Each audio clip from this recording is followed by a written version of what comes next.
পুরনো ঢাকায় মানে নবাব স্ট্রিটে খুব কম ভাড়ায় একটা ফ্ল্যাট, কিন্তু তার সাথে একটা অদ্ভুত শর্ত জুড়ে দেওয়া হলো, রাত 3:33-এ দরজা খোলা যাবে না। আজ আমরা নবাব স্ট্রিটের অতৃপ্ত আত্মা গল্পটা নিয়ে একটু আলোচনা করব, মানে গভীরে যাব, দেখি আলিফের ওই ভয়ঙ্কর অভিজ্ঞতার পেছনে কি ছিল। ঠিক, পুরনো ঢাকার ওই আবহাওয়া, তার সাথে এই গল্প, এর আকর্ষণটা কিন্তু শুধু ভুতুরে ব্যাপারটাতে না, শেষে যে একটা রহস্য ঘনীভূত হয় সেটাও। হ্যাঁ, একদম। গল্পটা আমাদের ভাবায় যে ভয়টা কি সত্যি বাইরের নাকি পুরোটাই মানে মনের ভেতরে। দেখা যাক কাহিনীটা কিভাবে এই প্রশ্ন তোলে। আচ্ছা, গল্পটা তো শুরু হচ্ছে আলিফকে দিয়ে। ইউনিভার্সিটি ছাত্র, সস্তায় ফ্ল্যাট পেয়ে সে তো বেশ খুশি, তাই না? হ্যাঁ, খুশি তো বটেই, কিন্তু ওই যে তত্ত্বাবধায়কের কথাটা, ওই সাবধান বাণী, রাত 3:33-এ যেই নক করুক খুলবেন না, এটা শুনে ওর মনে একটু হলেও মানে খটকা লাগে। স্বাভাবিক, যদিও সে প্রথমে মানে বিষয়টাকে অত পাত্তা দেয়নি হয়তো। এই 3.33 সময়টা, এটা শুনতে একটু ক্লিশে লাগতে পারে, কিন্তু গল্পে এটাকে একটা নির্দিষ্ট ঘটনার সাথে জুড়ে দেওয়া হয়েছে। হ্যাঁ, সেটা ঠিক। এটা শুধু একটা ভয়ের সময় না, এটা যেন কারো ফিরে আসার একটা মানে প্রতিশ্রুতির মতো। আর প্রথম রাতেই তো শুরু হয়ে যায়, আলিফ জিনিসপত্র গোছাচ্ছে আর মাঝরাতে দেওয়ালের ভেতর থেকে ফিসফিস। হ্যাঁ, ওই ডাকটা, সোনা, আমার সোনা, চুলে আয়, এটা তো গায়ে কাটা দেওয়ার মতো। উকি দিয়ে বাইরে দেখে কেউ নেই, ভয়টা কিন্তু তখন থেকেই জমতে শুরু করে, তাই না? একদম। কিন্তু আসল আতঙ্কটা তো তৈরি হয় ঠিক ওই সময়টাতে, যখন ঘড়ির কাঁটা ঠিক 3.33-এ পৌঁছায়। দরজায় বেশ জোরদার ধাক্কা। শুরুতে কিছু দেখতে পায় না সে, কিন্তু পর মুহূর্তেই দেখে লাল শাড়ি পরা কালো চোখের এক মহিলা।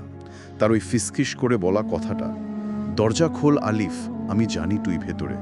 এটা তো ভয় দেখানোর চেয়েও বেশি কিছু। এটা যেন একটা মনস্তাত্ত্বিক চাপ। ঠিক। পরের দিন আলিফ স্বাভাবিকভাবেই বেশ ভয় পেয়ে যায়।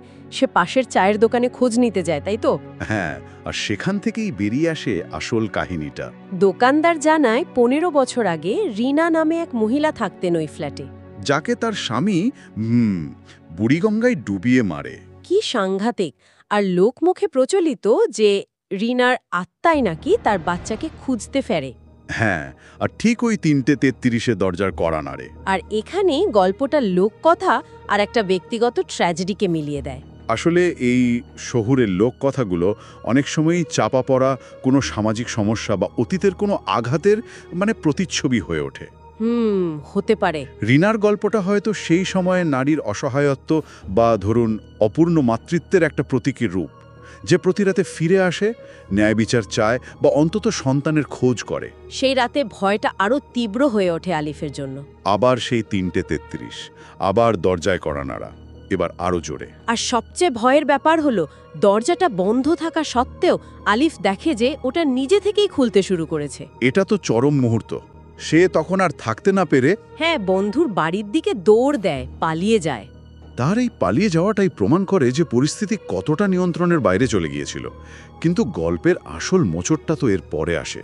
পরের দিন যখন সে পুলিশ নিয়ে ফেরে, হ্যাঁ, তখন যা দেখে তা পুরো ঘটনাটাকেই যেন ওলট পালট করে দেয়। সে দেখে ফ্ল্যাটটা বাইরে থেকে মরচে পড়া, শিকল দিয়ে তালা দেওয়া। আচ্ছা। আর দরজায় একটা নোটিশ ঝুলছে, ফ্ল্যাটটি 2009 সাল থেকে বন্ধ, মৃত্যু তদন্ত চলছে। তাহলে আলিফ কোথায় ছিল? মানে তার সাথে যা ঘটল সেটার ব্যাখ্যা কি? এইখানেই তো রহস্যটা জমে ওঠে। এই সমাপ্তিটাই গল্পটাকে অন্য মাত্রা দেয়, তাই না?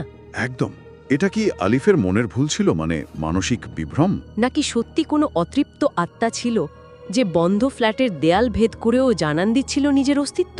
অথবা এই বন্ধ ফ্ল্যাটের রহস্যটাই আরো গভীর, যার সাথে আলিফের অভিজ্ঞতার হয়তো কোনো যোগসূত্রই নেই? এই অমীমাংসিত প্রশ্নগুলোই আসলে পাঠককে বা শ্রোতাকে সবচেয়ে বেশি ভাবায়। ঠিক। তাহলে আমরা যদি মূল বিষয়গুলো একটু গুছিয়ে নিই।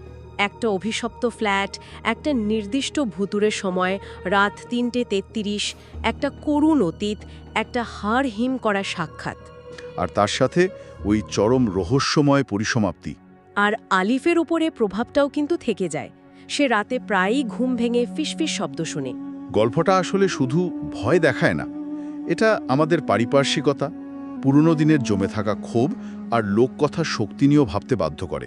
হ্যাঁ, কিভাবে একটা জায়গা তার অতীতের ভার বয়ে বেড়ায়। আর কিভাবে তা সেখানকার বাসিন্দাদের অবচেতন মনেও প্রভাব ফেলতে পারে, এটাই যেন মূল প্রশ্ন হয়ে দাঁড়ায়। সব শেষে তাই মনে হয় পুরনো ঢাকার এই যে অলিগলি দিনের আলোয় হয়তো খুব চেনা লাগে, কিন্তু রাতের অন্ধকারে কে জানে এমন আরও কত অতৃপ্ত কাহিনী বা না বলা রহস্য হয়তো তারা বুকে চেপে রেখেছে। যা কেবল বিশেষ কোনো মুহূর্তে, হয়তো ওই 3:33 মতনই কোনো সময়ে নিজেদের জানান দেয়। ঠিক এই নিয়েই আজকের মতো শেষ করা যাক।